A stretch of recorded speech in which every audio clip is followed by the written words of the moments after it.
আমার কেরিয়ারে এই প্রথম আইব্রো থ্রেডিং ছাড়াই আমাকে ব্রাইডকে রেডি করতে হলো। আসলে লোকেশনে যখন যাচ্ছি তখনও আমি ভাবিনি ও আমার থেকে এমন একটা কিছু আবদার করবে।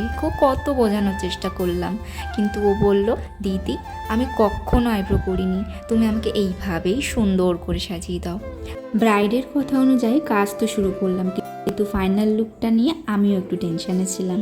যত লুকটা কমপ্লিট হচ্ছে ধীরে ধীরে যেন একদম মা লক্ষ্মীর মতন লাগছে। কি মিষ্টি লাগছে না বলো? ফুল লুকটা হওয়ার পরে তো ওকে একদম লাল টুকটুকে বউয়ের মতন লাগছিল।